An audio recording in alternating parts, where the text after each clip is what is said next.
Sejam bem-vindos ao Diálogos, um programa da TV Unesp para debater as pesquisas científicas e a relação entre a universidade e a comunidade.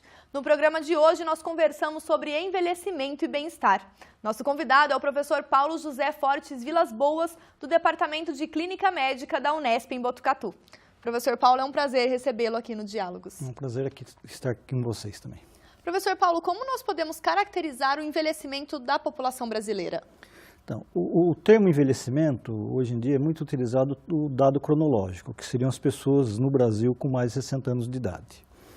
A característica do processo de envelhecimento no Brasil é um processo que está sendo um processo muito rápido, quando nós comparamos com os países europeus, principalmente. Só para a gente ter uma ideia, na Europa, principalmente na Inglaterra, o processo de envelhecimento, ou seja, a transformação de uma população caracteristicamente muito jovem para uma população idosa, com mais de 60 anos de idade, demorou em torno de 100 anos. E no Brasil, isso está sendo muito rápido, está sendo a partir de mais ou menos 1950. E hoje em dia nós já temos uma população caracteristicamente envelhecida, com mais de 60 anos de idade, no qual a Organização Mundial de Saúde considera um país idoso quando mais que 10% da sua população seja considerada idosa. E o Brasil hoje em dia já é considerado um país idoso, no qual nós já temos 13% da população com mais de 60 anos de idade. Então a característica do processo de envelhecimento no Brasil é um processo rápido, em curto espaço de tempo. E outra coisa que chama muito atenção, nos países ditos de primeiro mundo, o processo de envelhecimento se deu numa fase de grandes ganhos sociais. Na Europa, ele acompanhou principalmente a fase da Revolução Industrial. E no Brasil, não. Ele foi numa fase no qual a população não teve grandes ganhos sociais, só tendo esses maiores ganhos sociais nos últimos 15 anos. E como que a gente pode visualizar, professor, esse ritmo acelerado, de que forma a população brasileira, o governo em si, as universidades, elas estão preparadas para acolher, para receber, adotar políticas para atender essas pessoas, esse país que já é idoso? Na verdade, o Brasil ainda não está preparado para isso. Nós visualizamos o grande problema da Previdência Social, no qual nós vamos ter um grande número de pessoas aposentando nos próximos 10 anos e no qual o Serviço de Previdência Social não está preparado para isso. Você não tem uma captação de recursos na população economicamente ativa para um número tão grande de aposentados. Nós não temos uma preparação ainda dos serviços de saúde para absorver essa população, que é a população idosa, caracteristicamente ela tem doenças crônicas. O indivíduo idoso tem doenças que ele convive por muito tempo. Por exemplo, você faz o diagnóstico de um paciente com uma hipertensão arterial, hoje em dia você consegue fazer com que ele viva 20, 30 anos. Tem um diabetes, vive 20, 30 anos. Então são doenças crônicas, as ditas doenças crônico-degenerativas, no qual a pessoa tem a doença e ela consegue conviver muito tempo. Mas para ela conseguir conviver muito tempo, você tem que ter os serviços de saúde bem preparados. Que hoje em dia que está tendo uma visualização para isso. Por quê? Todo o sistema de saúde, tradicionalmente, isso em todo o mundo, inicialmente ele é moldado para a atenção materno-infantil, que é quem no primeiro momento tem a maior necessidade, que são os programas de imunização para crianças, os serviços de puericultura, para as mães, os programas de gravidez, né, dos pré-natais e de acompanhamento da gravidez. Então, todo o serviço de saúde é moldado para isso. E hoje em dia nós temos ainda uma necessidade grande, na maioria das cidades nesse Brasil, de uma montagem de serviços voltados para a atenção materno-infantil, porém com uma pressão muito grande já da população idosa, que tem necessidade e demanda de saúde. Então, o Brasil, num dado momento, ele terá que priorizar o que é mais importante. E não existe o mais importante. Todos são importantes. Então, isso faz com que tenha uma necessidade de formulação de políticas públicas e de discussão do que é prioritário para um país. E nesse sentido de estabelecer prioridades, professor, a Unesp, dentro do Instituto de Estudos Brasil-Europa, que já foi tema do nosso programa, ele tem um trabalho, uma pesquisa em parceria com universidades europeias para trabalhar a questão do envelhecimento, né, já que ela coordena a área de saúde e biologia. Em que medida, professor, a universidade ela tem contribuído para alavancar o debate sobre o tema do envelhecimento da nossa população? A universidade ela pode participar em vários aspectos. O primeiro aspecto, que é o que você comentou, que é em relação ao Instituto Brasil-Europa, é na realização de pesquisas em conjunto. E o que nós temos que pensar? As pesquisas que nós temos que fazer no Brasil, elas não têm que ser pesquisas replicadas, replicação de pesquisas realizadas fora. Elas têm que ter suas características próprias. É o que nós temos como proposta de fazer. Com uma interface de intercâmbio com as universidades europeias, mas observando as características próprias da população brasileira. Porque o idoso brasileiro ele é diferente do idoso europeu. Tá? Porque o idoso brasileiro ele tem uma sobrecarga laboral, profissional, muito maior do que o idoso europeu. O europeu, ele sempre conviveu no dito estado de bem-estar social, no qual o Estado oferta tudo para ele. No Brasil, não. Nós estamos passando a ter essa noção do bem-estar social fornecido pelo serviço público há muito pouco tempo, há 10, 15 anos. Nós temos um grande caminho a percorrer para nós termos a plenitude disso. Então, o idoso brasileiro tem uma característica diferente. Então, esse aspecto, realizando pesquisa desde a parte básica à pesquisa clínica e também a pesquisa translacional, no qual você tem a interface da pesquisa básica com a pesquisa clínica. Esse é o primeiro aspecto. O outro aspecto, a universidade, ela tem que participar na elaboração das políticas públicas. E isso, felizmente, no estado de São Paulo, o governo do estado ele dá assento na Comissão Estadual da Saúde do Idoso a todas as universidades públicas. Então, é um mecanismo de você fornecer subsídios para o estado na formulação de políticas públicas para o idoso. E outro aspecto importante é em cada campus da Unesp, e isso é uma coisa muito interessante da Unesp, que nós temos unidades universitárias em todo o estado, cada unidade universitária observar a demanda necessária daquele local que ela convive e participar de projetos de extensão. Isso é um aspecto interessante que a universidade pode participar, tá? Dando retorno à comunidade, à sociedade, de tudo que a sociedade fornece para a universidade, que é na parte do seu financiamento. Então, isso é um aspecto importante. E tem que observar também cada característica de cada unidade universitária. Por exemplo, em Botucatu, nós temos, pela presença da Faculdade de Medicina, nós temos uma aptidão maior nas ciências da saúde, pela Faculdade de Medicina. E em cada outra unidade, ela tem que ser observada a sua característica, mas existe um campo muito grande para essa atividade. E o que eu sempre comento com os alunos da Faculdade de Medicina, também do curso de enfermagem e do curso de nutrição, que nós temos possibilidade de acesso. O campo de trabalho com a população idosa é muito grande. Então, isso tem que ser aproveitado para o profissional que entrará no mercado daqui para o futuro. E, professor, um pouco mais sobre como caracterizar e como ajudar, auxiliar e agir em conjunto com a população idosa, nós conversamos daqui a pouco. O Diálogos faz uma pausa e já volta. Não saia daí.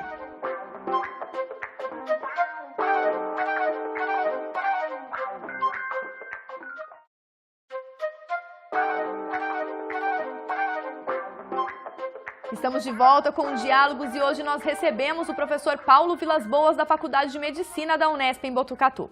Professor, comentamos um pouco sobre a ação da universidade no debate em relação ao envelhecimento. E um dos debates que vocês têm proposto é essa análise da caracterização da população brasileira. O senhor já comentou um aspecto em relação às doenças crônicas que essa população vivencia. Em que medida esses estudos e essa caracterização vão ajudar a ter um envelhecimento sadio, podemos dizer assim? Acho que um aspecto importante que a universidade tem a obrigação de realizar, é determinar quais são as doenças que acometem os idosos, quais são os hábitos de vida que esses idosos têm, e isso é realizado com pesquisa epidemiológica, pesquisa clínica. Isso, felizmente, nós temos possibilidade de realizar. A partir do momento que você consegue realizar determinar esse aspecto, ou seja, mapeando as doenças que acometem a população, observando os hábitos de vida, você consegue implementar políticas no qual você consegue o melhor controle dessas doenças e muitas vezes modificar o estilo de vida da população. Hoje em dia, um aspecto importante que a Secretaria de Saúde do Estado tem trabalhado pelo Conselho Estadual da Saúde do Idoso é o dito envelhecimento ativo. O que seria envelhecimento ativo? seria, sabidamente, o indivíduo idoso pode ter alguma doença. É muito difícil você achar um idoso que não tenha um diabetes, que não tenha uma hipertensão, não tenha uma osteoartrose. Mas nada impede que essas doenças sejam bem controladas. E a partir do momento que você tem o controle dessa doença, o indivíduo pode ter uma vida totalmente normal. Tá? E com isso ele pode realizar toda a atividade para ter um envelhecimento ativo. E quando nós estamos falando de envelhecimento ativo, nós não estamos falando somente de atividade física, que é uma coisa que todo mundo fala. Envelhecimento ativo é fazer exercício, não é somente fazer exercício. O envelhecimento ativo é o indivíduo ter um acesso à cultura, ele ter uma possibilidade de locomoção adequada, ou seja, equacionar o transporte público, que a grande maioria dessa população idosa utiliza, ele ter acesso aos fóruns legais dele, por exemplo, aos conselhos estaduais, aos conselhos municipais dos idosos. Então, tudo isso faz parte do envelhecimento ativo. Permitir que esse indivíduo idoso tenha um acesso à cultura, e a gente tem que lembrar que mais de 40% da nossa população idosa ela tem menos que 4 anos de escolaridade. Tá? Muitos são analfabetos. Então, você tem que permitir que esse próprio idoso tenha uma oportunidade de alfabetização. E o Estado seria, professor, o primeiro ator social para garantir esses direitos? Na verdade, não só o Estado, acho que isso demanda da comunidade, da própria sociedade que você está inserido. Mas o Estado ele tem uma obrigação de formular políticas públicas e de apoiar essas políticas. Porque, queira ou não, o Estado, ele que tem a penetração em toda a comunidade. Por quê? Você não tem recursos humanos formados na totalidade em todas as regiões do Estado. Falo recursos humanos voltados para a geriatria e gerontologia. Mas você tem o Estado presente em toda a comunidade. Então, o Estado ele tem a possibilidade de formular essas políticas públicas, por exemplo, na área de saúde. A Secretaria de Saúde ela tem a possibilidade de formular a política pública e disseminar para as secretarias municipais de saúde, que essas têm acesso a uma capilaridade em todo o Estado. Então, acho que esse é o papel importante do Estado, na formulação, na proposição e na formação de recursos humanos. Professor, e esses recursos humanos, a gente muitas vezes pontua que eles estão atuando no tratamento, depois que a pessoa já está doente. Como que o senhor tem observado essa questão do tratamento em relação a essas pessoas idosas, tanto pelo sistema público de saúde quanto pelo privado, para depois a gente poder falar um pouquinho mais sobre prevenção? Então, em relação ao tratamento, esse ano a Secretaria de Saúde do Estado teve uma feliz iniciativa de capacitar profissionais da rede pública em relação a aspectos de geriatria e gerontologia. Por que eu falo feliz? Até mais ou menos 1990, a grande maioria das pessoas, dos profissionais da área de saúde que se formavam, não tinham nenhum acesso a esse aspecto, porque não fazia parte do conteúdo teórico de formação dessas pessoas. Então, muitos profissionais que estão trabalhando na rede não tinham nenhum acesso. Então, com isso, você tinha uma lacuna muito grande, você tinha um desconhecimento das pessoas por causa da sua própria formação, porque naquele momento da sua formação não era necessário. Então, a Secretaria de Saúde ela realizou um curso voltado para todos os profissionais da atenção primária à saúde, no estado todo, um curso que foi havia um aspecto de educação à distância, em algumas atividades presenciais, mas principalmente em educação à distância, no qual ela conseguiu capacitar mais de 400 profissionais para terem uma boa formação no aspecto da geriatria clínica. E quando você fala da geriatria clínica, que são o conhecimento de algumas doenças, obrigatoriamente você incute alguns aspectos de prevenção de doença. Então, com isso, você faz no mesmo momento a possibilidade daquele profissional conseguir detectar um agravo à saúde e também, naquele mesmo momento, ele participar de um aspecto de promoção de saúde, de prevenção de algumas doenças. Contra outras doenças. Contra outras doenças. Ou mesmo de prevenção de uma doença que ele esteja cursando naquele momento, por exemplo, uma descompensação no diabetes. E você não vai conseguir curar o diabetes, mas você vai conseguir controlar uma complicação desse diabetes.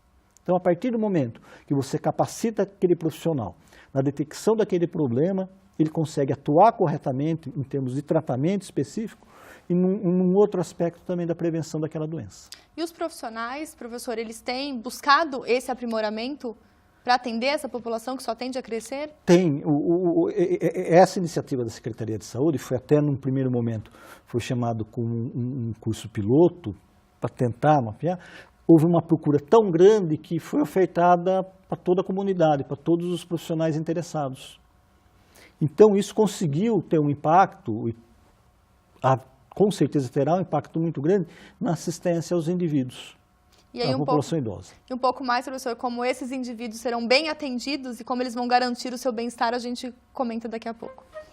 O Diálogos faz um breve intervalo e volta já.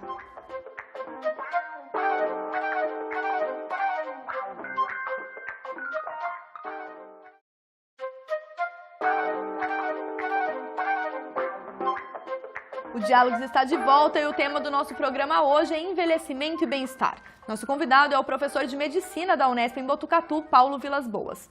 Professor, comentávamos sobre a questão de como tratar e prevenir essas doenças e muito no sentido daquilo que a gente chama promoção à saúde. E quais ações a Unesp em Botucatu tem desenvolvido junto à Secretaria do Governo do Estado para promoção da saúde? Alguns aspectos que nós temos realizado são, primeiro, nós participamos ativamente, que nem eu comentei anteriormente, desse curso de capacitação dos profissionais da rede pública. Outro aspecto que nós estamos trabalhando junto à Secretaria Municipal de Saúde é na formulação de protocolos de atendimento a indivíduos idosos, que com isso você melhora a qualidade no atendimento. Um outro, isso é um projeto piloto que nós estamos planejando desenvolver, é o dito matriciamento em geriatria. O que é o matriciamento? O profissional capacitado, o profissional formado, que seria o geriatra, ele vai na rede pública para auxiliar o médico que está realizando o atendimento.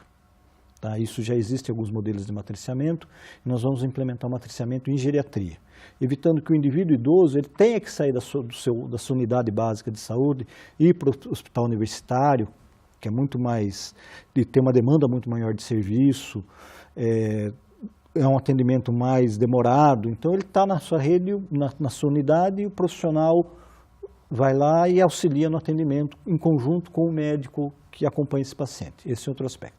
Um outro aspecto importante que a gente tem realizado em termos de promoção, na verdade, é a divulgação de artigos científicos. Tá? A promoção à saúde, ela já está muito bem definida o que nós temos que fazer em termos de promoção, e isso a gente tem tentado fazer na divulgação de artigos, implementação, que nem eu comentei, de protocolos no atendimento do que é necessário a realização de promoção à saúde. Outro aspecto que nós vamos trabalhar, inclusive na pesquisa do Instituto Brasil Europa, é na parte da pesquisa básica e depois na pesquisa clínica, observar quais são os determinantes de um envelhecimento bem-sucedido, de um envelhecimento com qualidade de vida. Isso nós vamos trabalhar para tentar detectar quais são os determinantes, o que são os determinantes, o que leva o indivíduo a ter um bom envelhecimento. A partir do momento que você consegue detectar quais são os determinantes, você consegue expandir isso para todo mundo. Vamos supor, uma coisa que classicamente a gente sabe que é um determinante de boa qualidade, de bom envelhecimento. Envelhecimento ativo, no envelhecimento com qualidade de vida, é não fumar. Então, isso teoricamente, todo mundo teria que fazer, não fumar. E a gente sabe que isso, a longo prazo, se a pessoa fuma, não vai ter uma boa qualidade de vida conforme ela envelhece. A gente pode conseguir detectar outros determinantes. Outro determinante que é clássico, aumentar a escolaridade. A partir do momento que você aumenta a escolaridade da população, sabidamente você melhora a qualidade de vida daquela população conforme ela envelhece. Então, a intenção nossa é trabalhar, tentar detectar alguns outros determinantes de um bom envelhecimento para a população idosa. E depois de detectar, professor, esses determinantes, que ações são necessárias? Falamos da questão do desenvolvimento de políticas públicas, cursos de capacitação, mas para que esse idoso ele se conscientize da necessidade de adotar práticas saudáveis para garantir o seu envelhecimento ativo, a população adulta hoje que vai envelhecer. Então, isso, acho que isso é a coisa mais difícil da gente fazer, né? Que, na verdade, é mudança de conceitos de vida, é você criar novos paradigmas de envelhecimento. E isso passa pela boa divulgação disso. Isso, todo todo meio de comunicação tem sua obrigação de realizar a divulgação para um bom envelhecimento da população. Tá? Então, a partir do momento que você detecta quais são os determinantes para um bom envelhecimento, para um envelhecimento com qualidade de vida, você tem que utilizar os mecanismos disponíveis para a divulgação e tentar abranger a maior parte da população. E isso você pode fazer desde a infância, por exemplo. Uma situação clássica. Para o indivíduo, no futuro, quando ele envelhecer, não ter osteoporose ou ter uma incidência menor de osteoporose, ele tem que ter uma boa quantidade de osso bem formado. Para ele ter um osso bem formado, quando que a gente forma bem o osso? Na infância. Então, e como é que ele forma bem o osso na infância? Tendo uma boa alimentação e fazendo atividade física. Então, isso tem que ser uma atividade para toda a vida. Então, fazer com que as pessoas, por exemplo, as crianças, realizem atividade física em toda a sua vida. Aonde você pode ter um impacto maior? Na escola, que você consegue mudar comportamento. E aí é toda essa ação conjunta que vai favorecer esse envelhecimento ativo. Esse envelhecimento ativo, com qualidade. E que outras dicas, professor, a gente pode dar para essa população que está envelhecendo e muita gente preocupada, né, em como envelhecer bem? Na verdade, existem algumas coisas que a gente sempre fala para todo mundo e todo mundo fala, mas sempre é isso? Na verdade, sempre é isso mesmo, não é? Ter uma boa alimentação, realizar atividade física regularmente. Quanto de atividade física? Pelo menos 150 minutos por semana, que seriam 30 minutos 5 vezes por semana. Tá. Qual atividade física? A que você mais gostar. O importante é fazer. Terceiro, não fumar, que isso tem um impacto no futuro. Quarto, ingerir álcool com moderação. Quinto, evitar de se colocar em situações de risco. O que eu chamo de situação de risco? Por exemplo, andar na velocidade recomendada na estrada, porque sabidamente quando você anda numa velocidade acima, seu risco aumenta de acidente, com isso suas sequelas no futuro. Não andar em locais que você sabe que tem um risco maior, por exemplo, de ser assaltado e de ter as consequências decorrentes a isso. Uma boa alimentação, que nem eu comentei, e realizar os exames clínicos de rotina conforme a recomendação. Por exemplo, a mulher, obrigatoriamente, é recomendado que todo ano ela faça o exame do Papa Nicolau. A partir de uma idade, normalmente a partir dos 40 anos, ela realize consulta ginecológica para indicação da mamografia. Os homens façam os seus controles necessários, principalmente da parte prostática, faça controle e mensuração da pressão arterial, a dosagem dos exames clínicos recomendados, a mensuração dos exames bioquímicos recomendados, como colesterol e glicemia, mensuração da pressão arterial. Então, são atitudes que, na verdade, todo mundo pode fazer. Não existe nada difícil de ser implementado, é somente você ter uma boa vontade para realizar. E que a gente consiga, então, professor, implementar isso para que todo mundo possa envelhecer bem. E eu gostaria de agradecer a sua participação aqui no programa Diálogos. Será um prazer, foi um prazer e será um prazer participar novamente com vocês. Obrigada, professor. O Diálogos de hoje fica por aqui. E a partir da próxima semana você acompanha uma série de programas especiais com pesquisadores de universidades brasileiras e europeias. Eles participaram do Congresso do Instituto de Estudos Brasil-Europa, realizado na Universidade Federal de Santa Catarina.